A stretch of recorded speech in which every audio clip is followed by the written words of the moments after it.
Quando esse debate chegou na Câmara, nós recebemos ele com muita preocupação porque o termômetro ele era muito difícil de medir. Parecia até que havia um cenário desfavorável e uma possibilidade real de que se aprovasse uma anistia a esses golpistas e até mesmo ao ex-presidente Bolsonaro. Com esse atentado na frente do Supremo Tribunal Federal, com a declaração deixada no espelho, as publicações feitas no próprio, lá nas redes sociais, no Facebook, na própria conversa com ele mesmo no WhatsApp, não restam dúvida. É claro, os inquéritos são diferentes, muita coisa ainda vai acontecer. Nós sabemos disso, mas para nós, ainda dentro desse momento incipiente, nós temos convicção de que isso tem uma ligação direta com o que está acontecendo. Não percebo das conversas que tivemos, né, de trocas que fizemos ali, que haja clima para se levar adiante essa discussão. Do outro lado, nós estamos vendo, inclusive, parlamentares do próprio PL, o próprio senador fez uma fala, o líder da oposição no Senado, uma fala bastante complicada, que é tentando descaracterizar a relação com que este sujeito tinha com a legenda e com os golpistas do 8 de janeiro, né? Diferente do que fizeram lá atrás na facada do Bolsonaro, com uma pessoa que havia no passado sido um integrante, por exemplo, do nosso partido. Então, esse mau caratismo de tentar desvincular uma pessoa que foi candidato recente no último pleito eleitoral,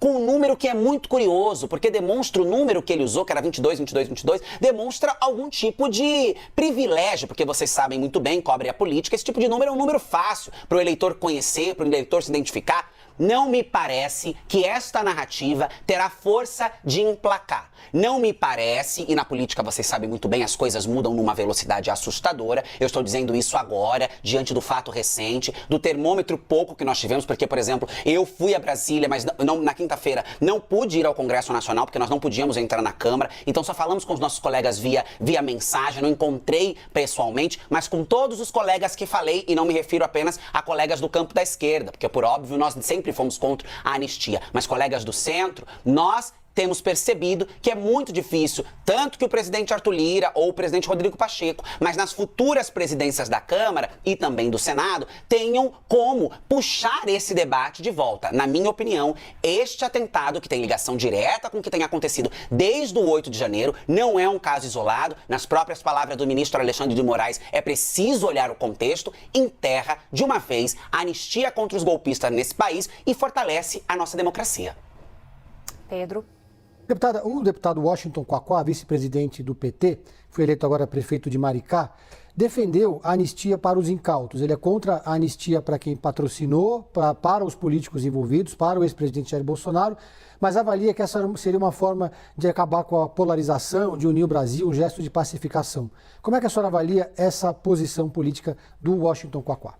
Olha, eu não acho que o próprio presidente Bolsonaro, na primeira declaração que deu, falou sobre essa pacificação que o Brasil espera, que isso para mim é uma retórica um pouco complicada, porque a pacificação do nosso país não está em anistiar ou perdoar criminosos. Nós não podemos partir de uma pacificação a partir de inocentar criminosos. Ok, que os pesos e medidas são diferentes para os autores intelectuais, para quem pensou o crime, para quem patrocinou e tudo mais, mas alguém que sobe na Estátua da Justiça e picha com batom dizendo perdeu mané, não pode ser tratado com menos rigor do que quem pensou esse ato. Nós não podemos admitir uma brecha para esse tipo de comportamento, porque qualquer brecha a esse tipo de comportamento resultará em mais bombas contra o Supremo Tribunal Federal, contra a Câmara dos Deputados, ameaças à nossa vida, como, por exemplo, em depoimento disse a ex-esposa desse senhor que estava indo lá na intenção de matar o ministro Alexandre de Moraes.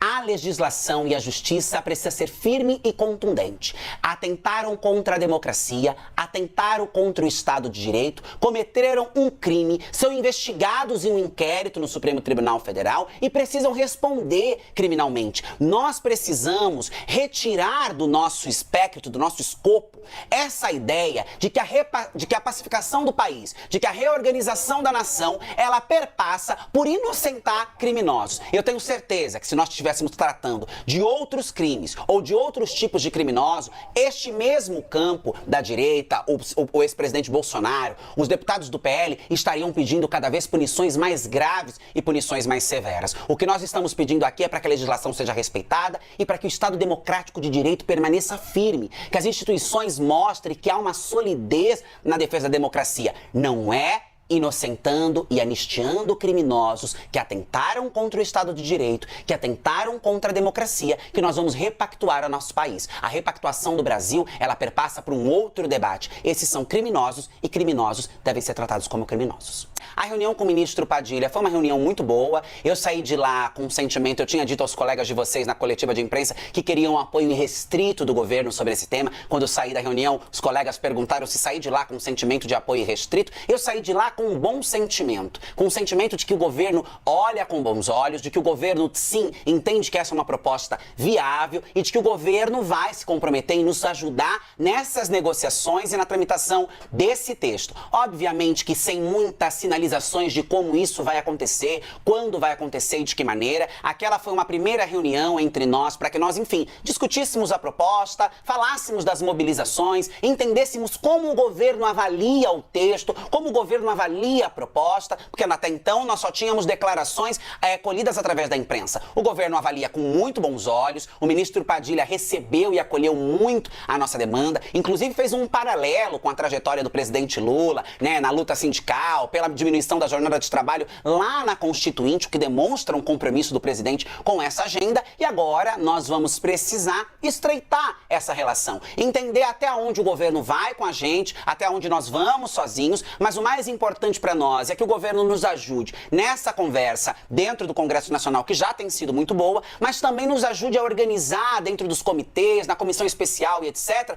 essa escuta aos setores, porque nós queremos e precisamos, mais do que queremos, ouvir os setores para que tragam as suas preocupações, para que tragam as suas particularidades. Então o meu setor, ele trabalha de tal maneira, deputada, então a gente precisa olhar para isso, e isso eu tenho certeza que o governo, a partir de toda a capilaridade que tem no país, pode ser um ótimo aliado para ajudar com que a gente vá lapidando, aperfeiçoando e tornando o texto possível, porque sem sombra de dúvida ele já é possível, mas existem camadas que têm particularidades específicas que a gente com certeza vai olhar para na redação final a gente ter um melhor texto. É importante lembrar, o texto será protocolado em breve, nós estamos ainda com algumas articulações e algumas estratégias para esse protocolo, por isso ele não foi protocolado ainda, o texto já tem um número grande de assinaturas, mas a partir disso e de uma conversa que teremos com o presidente Lira ou com o presidente Mota, se for o presidente Mota no futuro, nós iremos ter a indicação do relator. E o relator é a pessoa que terá a capacidade de fazer as movimentações e mudanças necessárias para que esse texto fique redondo. Nesse momento a gente também conta muito com a ajuda do governo para que a gente possa ter a melhor redação, levá-la a plenário e com um texto redondo, olhando para o trabalhador, olhando para os setores, olhando para a economia, a gente possa vê-lo aprovado o quanto antes. Deputada, só para a gente encerrar rapidinho, que o nosso tempo já está estourado, mas a senhora falou de Lira e falou de Mota. Avalia a possibilidade de só apresentar no ano que vem? Olha, a gente tem um debate orçamentário que deve vir agora nos próximos dias, que deve tomar um pouco a questão da ordem do dia. Se houver espaço, eu acho que é um pouco difícil que ainda haja tempo hábil para que a gente faça isso ainda esse ano. Nós já estamos quase na metade do mês de novembro. Na verdade, já estamos na metade do mês no mês de novembro. Então, a gente já está trabalhando, sim, com a possibilidade de talvez esse debate voltar a ser reaquecido e com força e com capacidade de tramitação, até numa conjuntura melhor do ponto de vista das comissões, no ano que vem. É até estarrecedor, porque a gente ainda está tentando acompanhar o que é isso e a magnitude disso, né? Nós estávamos ali fazendo uma coletiva de imprensa, eu ouvi o primeiro barulho da bomba e na minha cabeça, no primeiro momento, eu imaginei que se tratava de bombas de efeito moral, porque lembra os sons de bombas de efeito moral. Eu imaginei, deve estar tendo algum tipo de mobilização, ato em frente ao Supremo Tribunal Federal, deve ter ficado acalorado e a polícia deve estar tentando dispersar as pessoas. Só que aí vem logo na sequência, como vocês puderam observar pelas imagens, um segundo estrondo. E aquilo me chamou a atenção. Nós ficamos assustados, porque não é natural ali na Praça dos Três Poderes ver esse tipo de coisa com manifestações tão pequenas. Porque se fosse alguma manifestação, seria muito pequena. Continuamos a entrevista, terminamos a entrevista. Na hora que eu saio do palácio para ir para a chapelaria, nós percebemos uma movimentação de jornalistas e também da Polícia Militar em frente ao Supremo Tribunal Federal. Eu falei pro meu chefe de segurança, aconteceu alguma coisa séria aqui, mas nós não tínhamos dimensão. Quando nós chegamos chegamos na Câmara, foi que aí nós tivemos as notícias, primeiras notícias já colocadas pela imprensa, de que um homem havia ateado bomba contra o Supremo Tribunal Federal, que estava em portes de artefato, depois que havia sofrido um acidente com o próprio artefato e depois que havia, de fato, praticado suicídio. Nós só tivemos essa notícia mais no fim do dia. A primeira mobilização foi tentar interromper a sessão da Câmara. Nós tivemos dificuldade nessa interrupção, porque o presidente em exercício que estava naquele momento não queria interromper, porque dizia estar em contato com o chefe da segurança e que nós estávamos seguros. Mas para nós era inadmissível continuar o trabalho, ainda mais quando nós tivemos a notícia de que um carro havia sido explodido também na porta do anexo 4, que é onde fica boa parte dos nossos gabinetes. Inclusive o meu fica no anexo 4. Nós interrompemos a sessão, usamos o regimento, a sessão foi interrompida, mas só foi interrompida quando, de fato, o chefe da segurança informou que um homem havia tido, de fato, entrado em óbito ali na frente do Supremo Tribunal Federal. E ali, a partir dali, começaram-se então os desdobramentos até ao ponto que nós soubemos que ele deixou um bilhete escrito, enfim.